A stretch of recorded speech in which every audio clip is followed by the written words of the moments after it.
Good afternoon, friends. Good afternoon, sir. How are you? I am fine. Thank you, sir. Thank you. Welcome.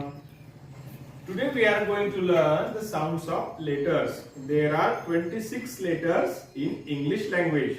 तुम्हाला माहितच आहे की इंग्रजी भाषेमध्ये एकूण 26 अक्षरे आहेत जे तुम्हाला लहानपणापासून परिचित आहेत. तुम्ही नेहमी म्हणतात ना, A for apple, B for bat, C for cat. पण याच्या व्यतिरिक्त त्या प्रत्येक अक्षराला एक ध्वनी आहे, एक साऊंड आहे. ते आज आपण जाणून घेणार आहोत.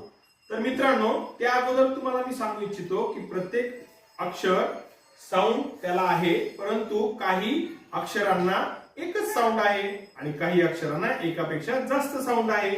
तुमच्या समोर आता फळ्यावर दिसत असेल. You can see on the green board. This is A. Okay, A. A ला 4 साऊंड आहे. किती आहे? 4. बघा, ए, ओ, आ. समजलं? म्हणजे ए ला एकापेक्षा अधिक साऊंड आहे, कारण की तो बऱ्याच ठिकाणी ए चा उपयोग केला जातो. बी, ब. म्हणजे बी चा साऊंड काय आहे? ब आहे. त्याच्यानंतर येतो सी. सी ला 2 साऊंड आहे. बरोबर, हा त्याचा पहिला साऊंड आहे. क.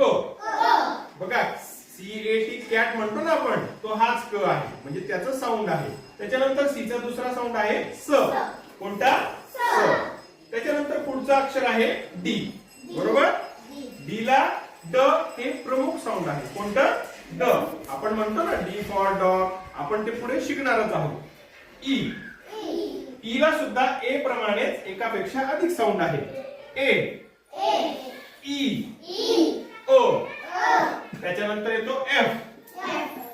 एफ ला फ हा साऊंड आहे. कोणता साऊंड आहे? त्याच्यानंतरचे अक्षर आहे जी. जी ला 2 साऊंड आहेत. ग, ज, एच. एच ला ह हे साऊंड आहे. म्हणजे ज्या वेळेला एच हे अक्षर तुम्हाला दिसतं, त्याचा जो साऊंड असतो तो ह त्या ठिकाणी असतो. त्याच्यानंतर आहे आय. आय ला सुद्धा ए आणि ई प्रमाणे एकापेक्षा अधिक साऊंड आहे. बघा, आयचे साऊंड बघूयात आपण. ई, ई, आय, आय, ओ. हे आपण याचे शब्द पुढे बघणार आहोत. त्याच्यानंतर आहे जे. जे, जे ला ज हा साऊंड आहे. कोणता? ज. Very good. त्याच्यानंतर जे लेटर येतं ते आहे के. के ला साऊंड आहे क. के नंतर येतं एल. एल चा साऊंड आहे ल. Very good. एम नंतर के. एल नंतर येतं एम साऊंड. एम चा कोणता साऊंड आहे? म. त्याच्यानंतर लेटर येतं एन. एन चा कोणता साऊंड आहे? न. त्याच्यानंतर ओ येतो. बघा, ओ सुद्धा ए, ई, आय प्रमाणेच त्याला सुद्धा एकापेक्षा अधिक साऊंड आहे. त्याचं पहिलं साऊंड आहे आ. ओ, ओ. त्याच्यानंतर येतो पी.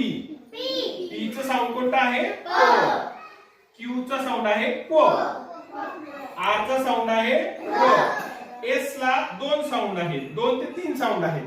पहिला साऊंड आहे स. त्याच्यानंतर ज. त्याच्यानंतर ज.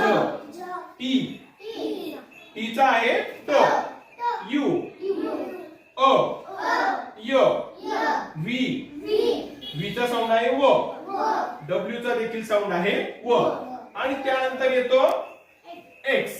एक्स ला 2 साऊंड आहेत. स. म्हणजे आपण ज्यावेळेला क्रिसमस ट्री असं म्हणतो त्यावेळेला तो साऊंड त्या ठिकाणी रिप्रेझेंट होतो.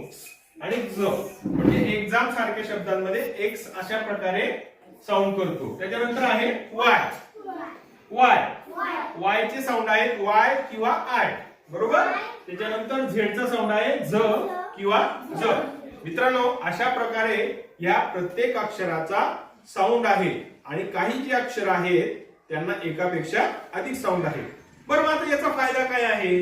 या प्रत्येक लेटरचा साऊंड जर तुम्ही लक्षात ठेवला तर तुम्हाला स्पेलिंग पाठांतर करण्याची फारशी गरज राहणार नाही.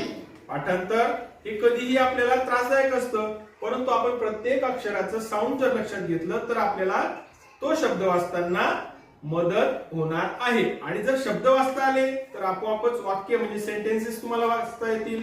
M I right? बरोबर ना? म्हणून हे साऊंड तुम्ही लक्षात घेणं गरजेचं आहे. त्याच वेळेला तुम्हाला याचा फायदा लिहिताना सुद्धा होणार आहे. ज्यावेळेला तुम्ही रायटिंग करतात व्हाईल यू राईट त्यावेळेला सुद्धा तुम्हाला ते डिकोड करता येईल. तो शब्द त्याची फोड करून आपल्याला तो शब्द वाचता येईल. म्हणजे एखादा शब्द आपल्याला अपरिचित असेल, अननोन असेल, आपण त्याला कधीही वाचलेला नसेल आणि तो शब्द आपल्या समोर आला त्यावेळेला आपल्याला हे साऊंड तो शब्द वाचताना मदत करतील. म्हणून मित्रांनो आपल्याला साऊंड वाचणं गरजेचं आहे. ज्याप्रमाणे मराठीमध्ये क ला काना का म्हणतो, क ला पहिली वेलांटी की म्हणतो, क ला दुसरी वेलांटी की म्हणतो, त्याचप्रमाणे हे ध्वनी ज्यावेळेला आपण पाठ करतो, साऊंड आपण लक्षात ठेवतो, त्यावेळेला आपल्याला प्रत्येक शब्द वाचताना मदत होत असते. पुढच्या भागामध्ये आपण प्रत्येक साऊंडचं एक उदाहरण आणि एक वर्ड बघणार आहोत. त्यापूर्वी तुम्हाला हे शब्द हे अक्षर आणि त्याचे साऊंड लक्षात ठेवायचे आहे. थँक्यू.